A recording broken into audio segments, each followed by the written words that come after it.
ya, dalam membersihkan. Dan sangat menarik bahwa molekul klorofil ini tinggal lebih lama pada organ-organ yang khusus, yaitu organ hati, ginjal, pencernaan, sistem peredaran darah, dan sistem pembuangan.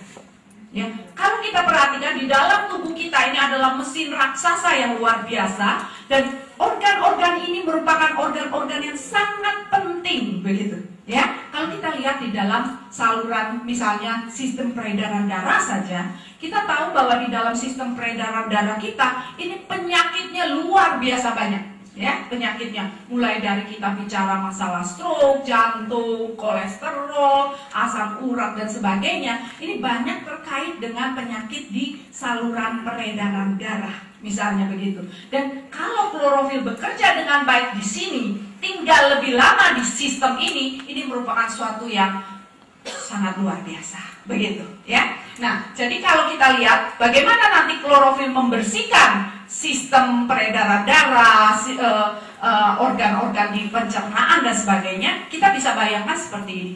Kalau kita lihat pencernaan aja mudah mengimajinasikannya, mulai dari mulut sampai ke dubur, begitu ya. Kalau kita perhatikan baik-baik, maka klorofil bisa berguna untuk mengatasi berbagai penyakit yang ada di saluran pencernaan kita. Misalnya apa? Sariawan, bau mulut, ya, pecah-pecah, misalnya entah bibir kita yang pecah-pecah atau tenggorokan kita panas dalam, radang, sampai kemudian masuk lagi ke dalam, itu adalah lambung kita, kemudian mungkin kita kena penyakit MAH, begitu ya.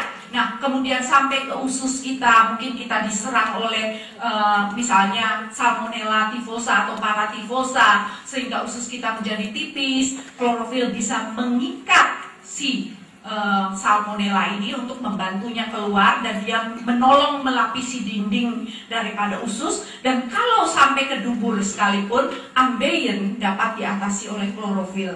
Dengan cara apa? Ambeien itu sebenarnya adalah penyumbatan pembuluh darah di rektum, begitu. Dan klorofil dapat mengatasi masalah ini dengan teknik yang namanya menurunkan kadar purin dan vasodilatasi. Jadi itu cara, mekanisme ilmiah yang sudah diketahui dari klorofil. Nah, ini kita lihat bagaimana klorofil berperan di saluran pencernaan. Dan kita harus tahu bahwa penyakit yang paling banyak itu masuk melalui makanan kita, melalui pencernaan kita.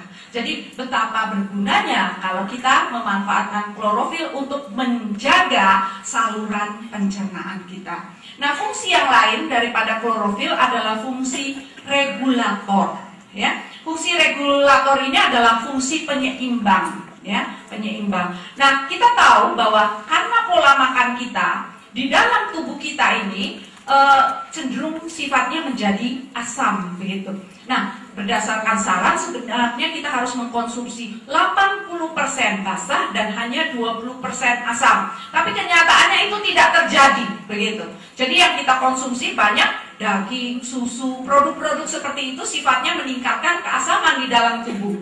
Dan itu berbahaya karena harusnya rasio yang ada antara basa dan asam di dalam tubuh kita, kalau kita mau sehat, adalah 80 berbanding 20. Dan yang menarik adalah klorofil merupakan molekul yang basah, ya. Sehingga kalau dia diberikan ke dalam tubuh dalam jumlah yang memadai, maka dia akan menyeimbangkan keasaman di dalam tubuh sehingga tubuh kita menjadi sehat. Perawat yang masih muda itu ingat dengan cerita ibunya.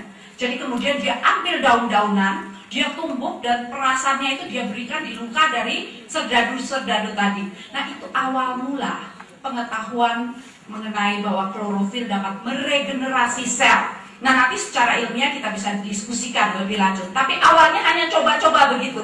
Jadi diperas, ditaruh di luka, ternyata serdadunya kecepatan penyembuhan lukanya cepat dan dia tidak terkena infeksi, begitu ya. Nah, ini adalah fungsi daripada klorofil.